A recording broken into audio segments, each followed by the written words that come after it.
Its loose, defeathered flesh smells like spring. Pinning up its wings, we slice a portal in its breast. Light spills out like wine from a thimble.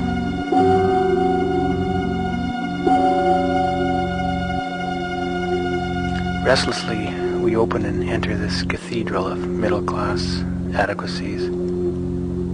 Our presence inspires nothing.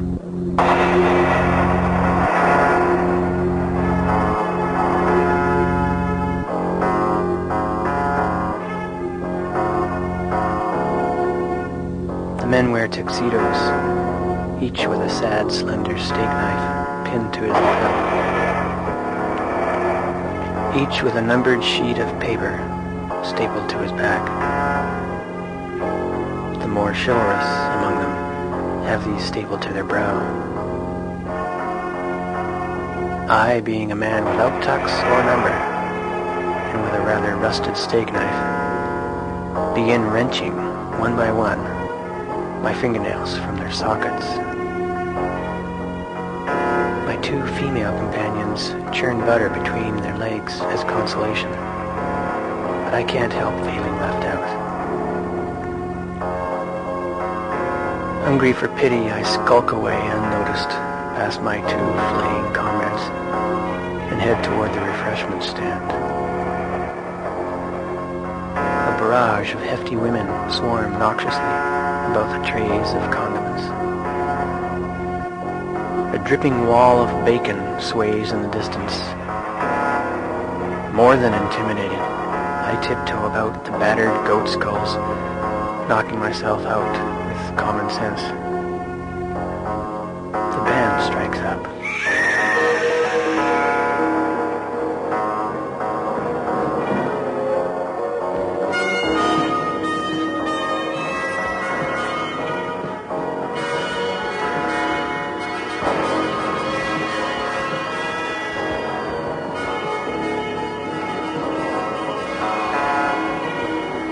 The orchestra outnumbers the guests.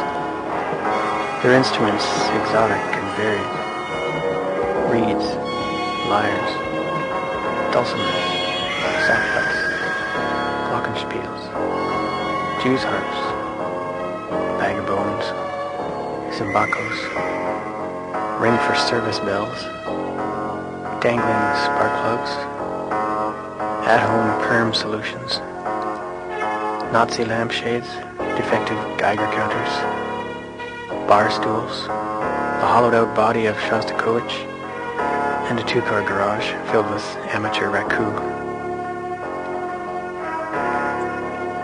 An unpleasantly plump waiter with a name tag reading, "I'm sadder than you," offers to neglect the bold vision of my speech therapist.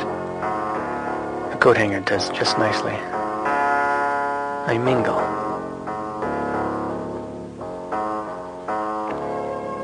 Circumnavigating the room several times a minute, I perceive there to be two strongly divided camps. The first becoming increasingly militant in their shy anti-social reticence. The second counteracting with a clever, soft-spoken assertiveness. Successfully steering clear of neither, I observe a woman, robed in fur and feathers, downing butcher scraps and goldfish for cash. I approach her recklessly. Her name tag reads, Pogrom.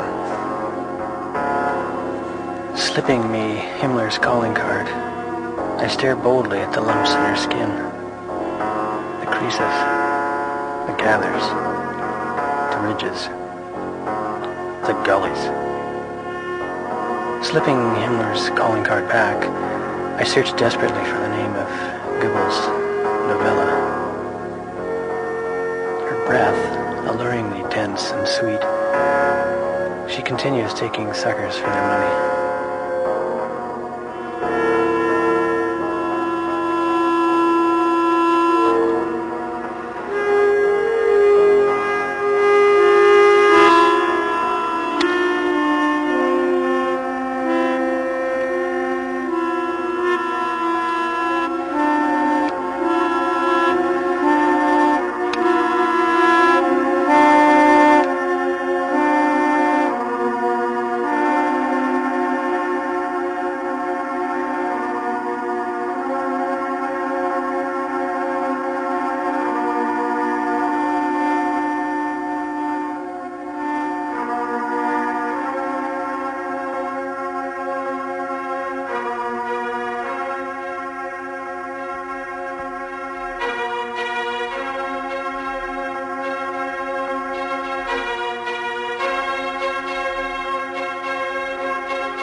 Later, outside, I consider this tacit exchange.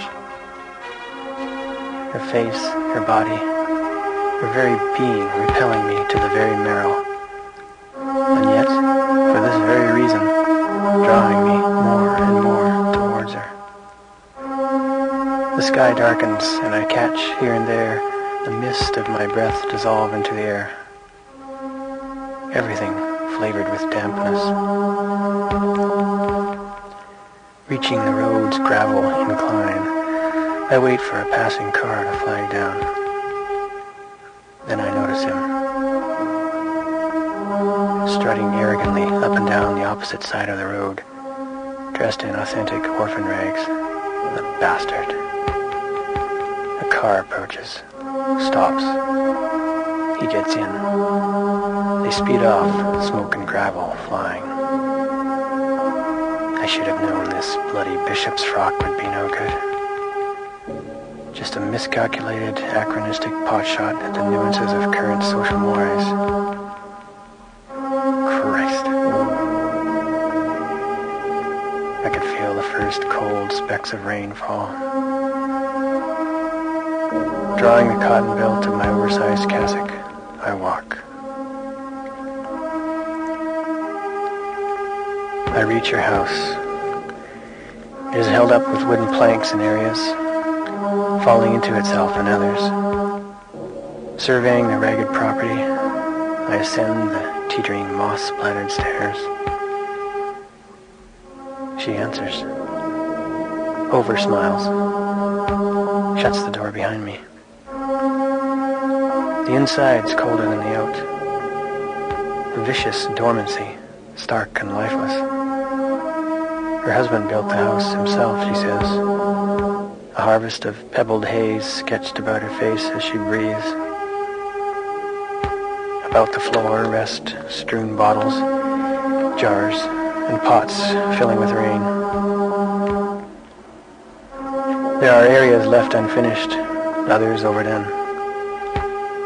I follow her up a makeshift ladder to a bright, musty loft. The bed the color of old newsprint, cold and damp. I leave my socks on. Her brittle body upon me, I enter her, teeth chattering. We heave mechanically in tedious rhythm, pushing, pulling, writhing, pumping, turning, sweating, grunting, rubbing, straining, burning, testing, provoking, on and on. The more I struggle, the more she struggles. The more she struggles, the more I. On and on. Catapulted by monotony, the tedium doubling on itself. Outside, rain. Silent leaves, wind, more rain. The creaks of this house, broken violin strings. We wait. Mitigating the waiting by not waiting. Prolonging this fatigue with rigid exuberance. Battling tedium with stamina, stamina with fatigue. I watch her above me. In slow motion.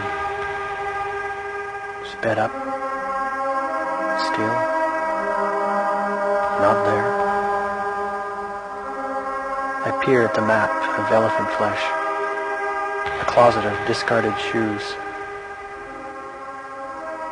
Outside, a swell of dead voices, ending as it began.